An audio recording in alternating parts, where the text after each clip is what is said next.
Hello dear friend, नमस्कार। स्वागत है आप सभी का एजुकेशन में।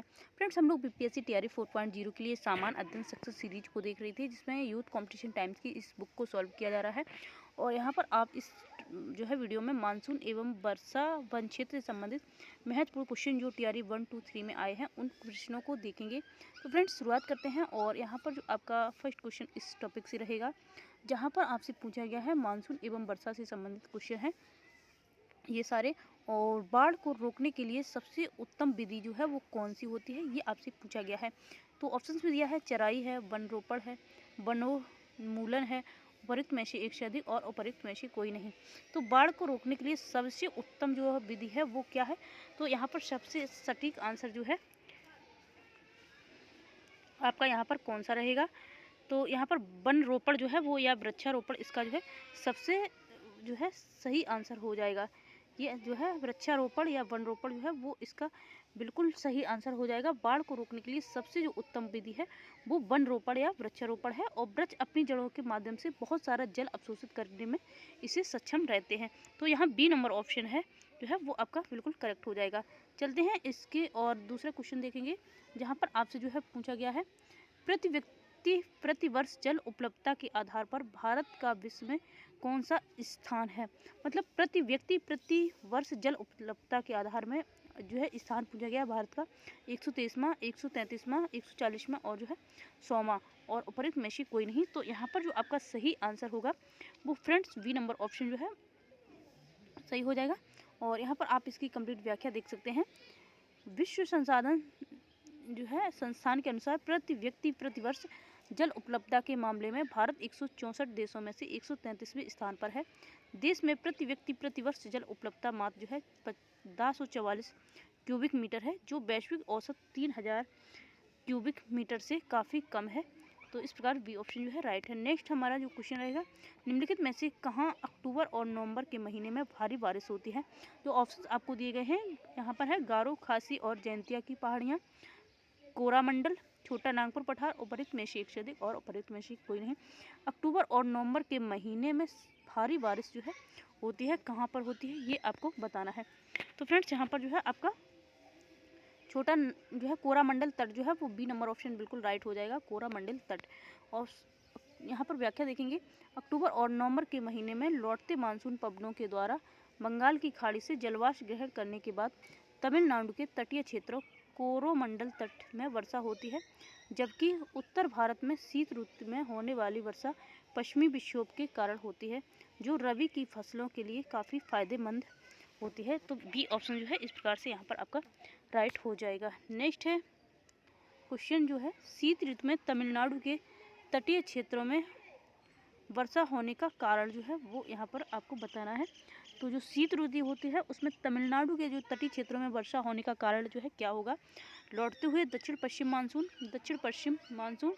और उसके बाद यहाँ पर आपको ऑप्शंस में दिए हैं पश्चिमी विक्षोभ, उपयुक्त में से एक से अधिक और उपयुक्त में से कोई नहीं। तो इसका राइट आंसर जो है वो आपका ए नंबर हो जाएगा, लौटते हुए दक्षिण पश्चिम का मानसून। नेक्स्ट हमारा क्वेश्चन है, सीजन में अधिकांश चक्रवातों भारत में मानसून सीजन में अधिकांश चक्रवातों की उत्पत्ति होती है। भारत में मानसून सीजन में अधिकांश चक्रवातों की उत्पत्ति होती है। तो इसका जो है राइट आंसर क्या हो जाएगा यहाँ पर? और तो फ्रेंड्स, ऑप्शंस आपको दिए गए हैं, जो है इसमें सही आंसर जो है वो आपका हो जाएगा जो है ई नंबर ऑप्शन। ई नंबर ऑप्शन जो है वो आपका बिल्कुल राइट होगा। और इसकी कंप्लीट व्याख्या देखेंगे। क्वेश्चन में आपसे पूछा गया है, भारत में मानसून सीजन में अधिकांश चक्रवातों की उत्पत्ति। तो भारत में मानसून सीजन में अधिकांश चक्रवात 8 डिग्री से 15 डिग्री उत्तर अक्षांश के मध्य पैदा होते हैं। 8 डिग्री से 15 डिग्री जो है अक्षांश के मध्य जो है पैदा होते हैं। ये आप कहीं भी ऑप्शंस में नहीं था। बंगाल की खाड़ी में ज़्यादातर चक्रवात अक्टूबर नवंबर माह में बनते हैं। भारत में चक्रवातों का निर्माण अरब सागर से अधिक बंगाल की खाड़ी में होता है तथा ये चक्रवात अधिक खतरनाक होते हैं। आगे हमारा नेक्स्ट क्वेश्चन है, हैदराबाद में दक्षिण पश्चिम मानसून की वापसी की सामान्य तिथि क्या है? हैदराबाद की बात की गई है। तो हैदराबाद में दक्षिण पश्चिम मानसून की वापसी की जो सामान्य तिथि होती है वो ऑप्शन बी आपका करेक्ट हो जाएगा, 15 अक्टूबर। और इसकी कंप्लीट व्याख्या देखेंगे तो दक्षिण पश्चिम मानसून एक प्रकार की मौसमी हवाएं हैं। मौसमी हवाएं हैं जो हिंद महासागर और अरब सागर की ओर से भारत के दक्षिण पश्चिम तट की ओर बढ़ते हुए भारत, पाकिस्तान व बांग्लादेश में जून से सितंबर के बीच बारिश कराती हैं। यह मानसून अक्टूबर व नवंबर माह के बीच वापस लौटता है, जिसे मानसून का निवर्तन कहा जाता है। हैदराबाद में दक्षिण पश्चिम मानसून की वापसी का सामान्य तिथि जो है वो 15 अक्टूबर है। और आगे नेक्स्ट क्वेश्चन देखेंगे। त्रिवार्ता के अनुसार भारत की जलवायु किस प्रकार की है?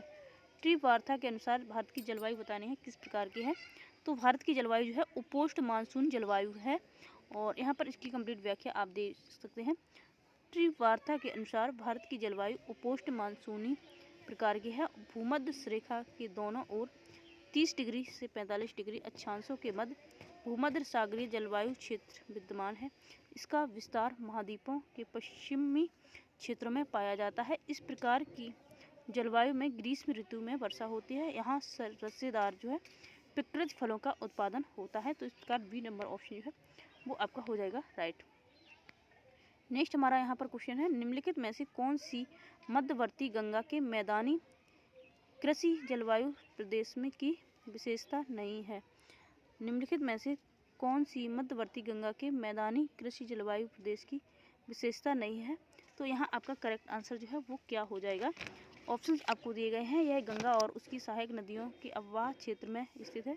इसका 2 से अधिक राज्यों में विस्तार है। यहाँ प्रतिवर्ष 100 सेंटीमीटर से अधिक वर्षा होती है। उपरोक्त में से एक से अधिक और उपरोक्त में से कोई नहीं। तो यहाँ पर जो है फ्रेंड्स आपका करेक्ट आंसर क्या हो जाएगा? तो ई नंबर ऑप्शन जो है वो आपका करेक्ट हो जाएगा। कंप्लीट व्याख्या देखेंगे। मध्यवर्ती गंगा के मैदानी कृषि जलवायु प्रदेश के अंतर्गत पूर्वी उत्तर प्रदेश और बिहार, छोटा नागपुर पठार को छोड़कर के क्षेत्र में शामिल है। यह एक उपजाऊ जलोढ़ मैदान है जो गंगा नदी और उसकी सहायक नदियों द्वारा बनाया गया है। यहाँ प्रतिवर्ष 75 सेंटीमीटर से 150 सेंटीमीटर की वर्षा होती है। उपरोक्त सभी विकल्प गंगा के मैदानी कृषि जलवायु प्रदेश की विशेषताएं अतः अभीष्ट उत्तर जो है वो आपका ई सही रहेगा। नेक्स्ट हम लोग क्वेश्चन देखेंगे। GT त्रिवार्ता के अनुसार भारत में AM प्रकार की जलवायु का क्षेत्र बताना है। मेघालय का पठार, पश्चिमी तट, कोरोमंडल तटीय क्षेत्र, उपरोक्त में से एक से अधिक और उपरोक्त में से कोई नहीं। तो फ्रेंड्स यहाँ पर आपका जो सही आंसर होगा वो हो जाएगा पश्चिमी तट। बी नंबर ऑप्शन जो है राइट होगा। और इसकी कंप्लीट व्याख्या देखेंगे। अमेरिकी भूगोलवेत्ता ग्लेन थॉमस ट्वार्था ने वर्ष 1966 में जलवायु वर्गीकरण प्रणाली को प्रस्तुत किया। ट्वार्था के अनुसार दुनिया के 7 प्रमुख जलवायु क्षेत्र हैं। AM प्रकार की जलवायु भारत के पश्चिमी तटीय मैदान के क्षेत्र में पाई जाती है। यह उष्णकटिबंधीय मानसून प्रकार की जलवायु का क्षेत्र है। और इसके बाद हमारा नेक्स्ट क्वेश्चन जो है वो वन क्षेत्र से है। तो इससे क्वेश्चन देखते हैं। अब हम लोग वन क्षेत्र के पूछा गया है क्वेश्चन में, भारत के किस राज्य में सर्वाधिक सागवन के जंगल पाए जाते हैं? सागवन के जंगल की बात कही गई है। तो यहाँ पर जो है आपका ऑप्शन है बिहार, कर्नाटक, मध्य प्रदेश, उपरोक्त में से एक से अधिक और उपरोक्त में से कोई नहीं। फ्रेंड्स राइट ऑप्शन जो है वो आपका मध्य प्रदेश है। और इसकी कंप्लीट व्याख्या यहाँ पर आप देख पाएंगे। भारत के मध्य प्रदेश में सर्वाधिक सागौन यानी कि वन पाए जाते हैं। क्षेत्रफल की दृष्टि से मध्य प्रदेश में देश का सबसे बड़ा वन क्षेत्र है। तो आगे नेक्स्ट क्वेश्चन हमारा रहेगा। तो यहाँ पूछा गया है, गंगा डेल्टा के सदाबहार वन क्षेत्र को क्या कहते हैं? गंगा डेल्टा के सदाबहार वन क्षेत्र को क्या कहते हैं, ये आपसे पूछा गया है। सुंदरगढ़, सुंदरवन, सुरेंद्र नगर और उपरोक्त में से एक से अधिक, उपरोक्त में से कोई नहीं। फ्रेंड्स इसका राइट आंसर आपका जो है सुंदरवन हो जाएगा। इस सभी का आंसर जो है इसका पता होगा। और इसकी कंप्लीट व्याख्या आप देख लीजिए। तो यहाँ पर आप देख पाएंगे कि गंगा डेल्टा के सदाबहार वन क्षेत्र को सुंदरवन कहा जाता है।